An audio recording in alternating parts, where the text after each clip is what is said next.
It's too much money.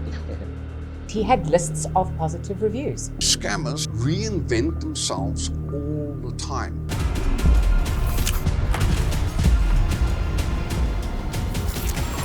Welcome to the Circle of Safety with me, Mandy Wiener, a conversation delving into the world of scamming.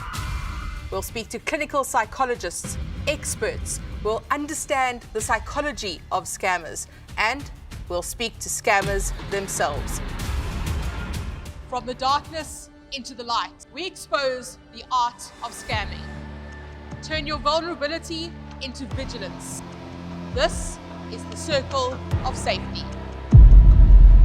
Coming up next is cybercrime expert Dr. Craig Pedersen, owner of TCG Forensics and the author of Think Before You Click. Let's start with the basics, Craig. What exactly is cybercrime? It uses a computer to commit or enhance the crime. So it's the use of a computer to commit or accentuate the commission of a crime. Have we seen an escalation in the volume of cybercrime that we're seeing in South Africa? The last 7 years, we've seen a dramatic increase in both the volume of cybercrimes and the variety of types of cybercrime that have been perpetrated in South Africa, and of course a growth in syndicated cybercrime. South Africa is now acknowledged as being very close to being known as the cybercrime capital of the world.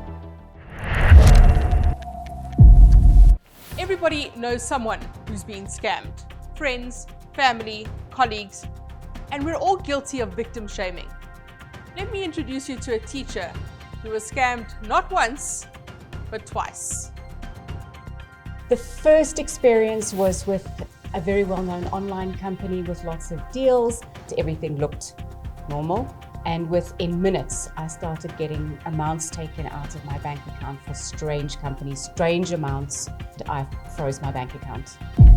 How does it present every day? Investment scams, dating scams, invoice interception scams, business email compromise, advanced fee fraud, application fraud within the insurance industry, short-term, even the long-term insurance industry, and of course, identity theft. Craig, how easy is it for you to find my personal information or anybody's personal information on the internet? It would probably take me between 5 and 10 minutes to gain access to quite a significant amount of your personal information. In fact, more than you would be comfortable with. The irony here is that you were scammed whilst using an entirely legitimate website. Yes. Yeah. So how did that happen? Because it looked like an entirely legitimate website. It was incredibly sophisticated because it looked simple. It was on Facebook. It came up as a link. And what made you think you could trust it? Because I'd used the site several times. I thought that was the site. So you didn't get scammed just once? No. You got scammed a second time too. I did. And how did that happen? This was on Facebook Marketplace. I've used the page often when I've been either selling or buying things, or I've used it for years with 99.9% success rate. Scammers are all around us, just waiting for us to drop our guard. And remember, it's not just money they're after. Our personal information is often worth a fortune. So thank you so much for coming to speak to us. It's so important that we understand how this world operates. So if you can maybe take us into the world of scamming, explain to me how the fraud works. It works. It's a long chain. Yeah, I can say it's a long chain. People from the shops, people from the banks. It's a chain, like you know somebody and then you talk with somebody. That's how you manage to find the information. Are you one link in that long chain? Yeah. And how do you find each other to make the chain? Maybe like we meet and then like we talk and then like somebody introduce me to somebody, introduce me to another, introduce me, then it's how like we live. Well, coming up, we will empower victims through the circle of safety. We find that especially organized crime syndicates that operate within cybercrime reinvent themselves all the time. So how would I defend myself against cyber criminals? The first component is to become more informed and aware of the risks. Everybody out there right now should actually be ensuring that their WhatsApp is secured with two-factor authentication. What about passwords? How important is it to remember your password firstly, which is basically impossible, and change your passwords regularly? Maybe you should be changing your password every 6 months at least. I find that the better solution is to use a password manager. Sam, did you ever think that you would fall victim to scamming?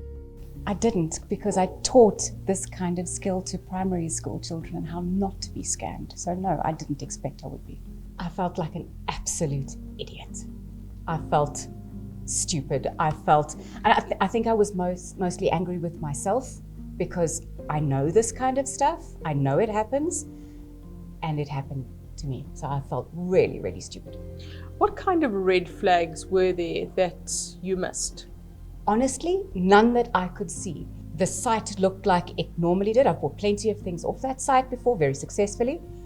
Everything looked normal, except when the site crashed. I mean, these days, you think, oh, well, it's just not working. I'll try again in a few minutes. But that should itself have been a red flag. Were you surprised that people fell victim? Sometimes people can say they are reckless, but they know. We have shame for them. Sometimes we talk, even like maybe we are so like we talk this, guys. But you see what we are doing. Maybe someone will say no. We are doing just because of we are hungry.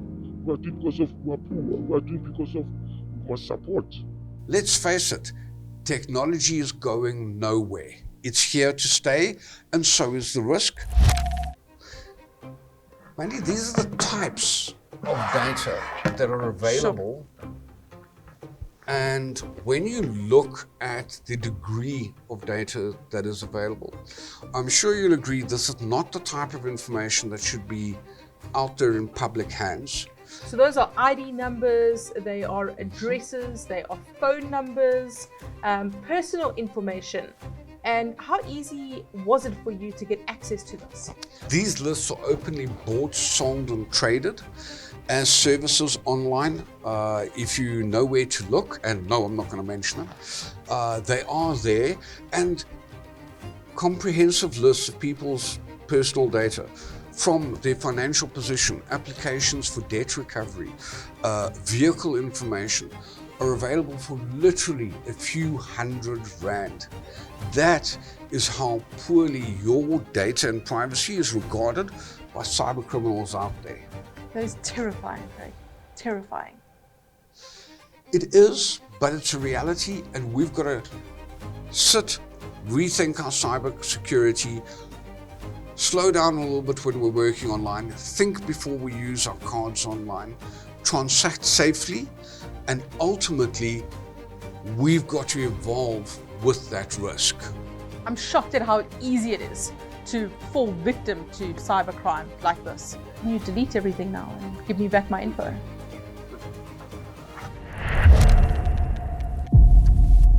We've explored the shadowy world of scammers and uncovered the latest trends in deception. Remember, knowledge is your best defense, so keep watching The Circle of Safety.